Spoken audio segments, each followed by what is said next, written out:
uh, lies and campaigning against our own country, speaking ill of our nation, uh, you know, trying to portray Kenya as a pariah state where our security officers are irresponsible because he's trying to call into question our security officers, both and security team, all our armed forces, because they are working in multi-agency way in the border counties, for somebody to try to demean the work that our security forces are doing.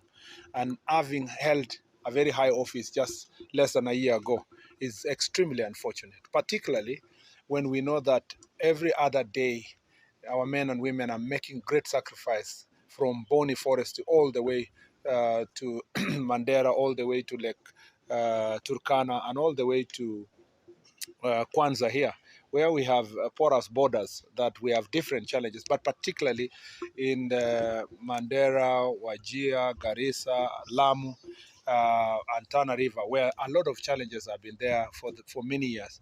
And especially when you know that we are bordering a country that is struggling with its own internal problems in Somalia and continue to put pressure in our own country. I would have expected a certain level of responsibility on the part of the former deputy president, notwithstanding his status as an impeached former deputy president. I still thought that as a citizen of this country, even when he's outside office, he will realize that there are certain boundaries that you cannot do politics with when it comes to our country. Now, since he has information, you can see liars, you know, this pathological liar, you can see through his lies. 1 minute he's saying that he has information that is relevant to dealing with Al Shabaab and people who are doing business and collaborating with the enemy. In the other minute, when he's told to put that information in a proper record, he starts running away that he's not going to record that information. That means that's just lies and sound bites for social media and for purpose of inciting the public and disparaging the nation. If he is a man enough and he is a person of integrity, he should put his allegations in writing, together with the evidence that he has, the people who are in the meeting that he is alleging that the meeting, the businesses that those people bring, the collaborators. Since he seems to have a lot of information, it is laughable that a citizen of the Republic of Kenya who is seeking high office is telling the citizens of this country would rather appear before a senate of another country than his own country. We are not stupid people. We are looking through. You can see through his hypocrisy, but we will insist. We are continuing to insist that any citizen of this republic who makes such heavy allegations and who thinks that they are doing so for the good of the country, they are obligated to put that in writing. And and when I say that they should record a statement, it doesn't mean that the National Police Service is not independent. I am just restating what is in the law. That if you have evidence that is related to safety and security of Kenyans, the right place to put it is to take it to the DCI and provide that information so that the people you're mentioning can be investigated and be arrested and be charged. But until you put that information in writing, the rest is just pure propaganda and falsehood that must be treated with the contempt that it deserves. So I challenge the former deputy president to to make his allegations now um, uh, properly on record. Interior Cabinet Secretary Kipchumba Murkomen has maintained that Democracy for Citizens Party leader Rigathi Gachagua must appear before the Directorate of Criminal Investigation DCI to explain his recent remarks on terrorism. The statement came as Gachagua's continued his tour in the United States, where he made allegations linking President William Ruto to members of the Somali-based militant group Al-Shabaab. The matter began when Gachagua, while addressing audience abroad, claimed that President Ruto had met with 3 members of Al-Shabaab to discuss undisclosed business dealings. He also raised concerns about the government decision to remove vetting requirement for foreigners before issuing them with Kenyan identity cards. According to him, this move could pose security risk to the country. These remarks have stirred significant controversy in Kenya's political and security cycles. Government officials have accused Gachagua of damaging the country's image internationally and undermining public trust in security institutions. Murkomen stated that Gashagua's allegations are serious enough to require a formal statement recorded with the DCI. He insisted that failing to address the matter would amount to spreading unverified information that could harm the national security.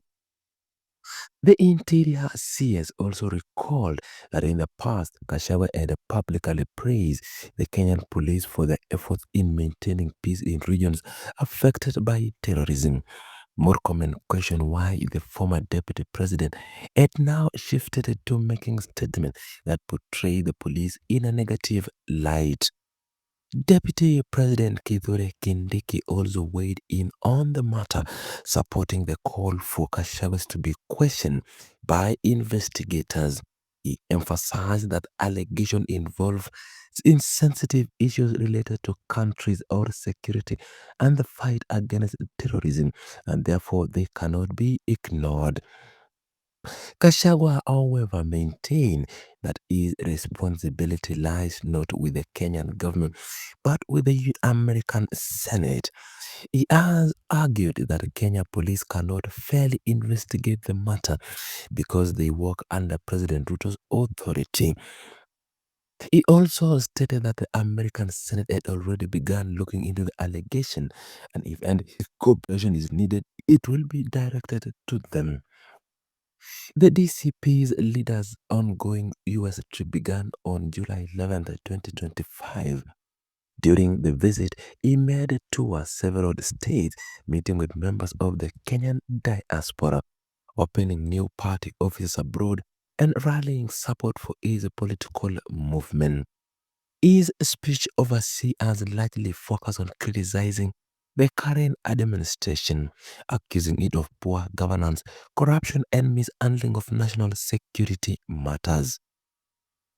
Political analysts say the current standoff between Kashago and the government reflect the deepening political rift in Kenya, especially between President Ruto's administration and the opposition. The matter also comes at a time when country is dealing with economical challenges, rising political tension, and security threats from extremist groups. Security experts warn that terrorism allegation, if not addressed transparently, can have far-reaching consequences on Kenya's international image and its cooperation with other countries in counter-terrorism efforts. They noted that Kenya is a key partner in regional security, particularly in the fight against Al-Shabaab in Somalia, and any suggestion of links between its leadership and the group could affect diplomatic relationship. The Directorate of Criminal Investigation has not yet issued a statement detailing when Kashaga will be required to present himself. However, Murkomen Farm stance suggests that the government intend to push for a formal inquiry once Kashaga returns to the country. Meanwhile, the opposition has accused the government of attempting to silence critics by using security agencies to intimidate political rivals. Supporters of Kashago argued that he is exposing serious issues that deserve investigation, while government allies see his action as a political motivated attack meant to weaken the administration. Sympathize with our police officers who have got injured fighting the enemy at the border of our country. And I like to tell them that they have our full support, notwithstanding these propagandists who are trying to demean the work they have been doing. And we'll stand firm as the Republic of Kenya. If, and I insist, if the former deputy president has any information that is worth consideration, not just by local, even international institutions. If he has that information, he must record it with the DCI as soon as he arrives in the country so that we can take him seriously. Until then, we will just consider it a part of his continuous comedy and caricature that he has become in everything he says out there. You know, a person who poses for a photo, for every step he passes through at the airport, he's looking for the airport police to take a picture with.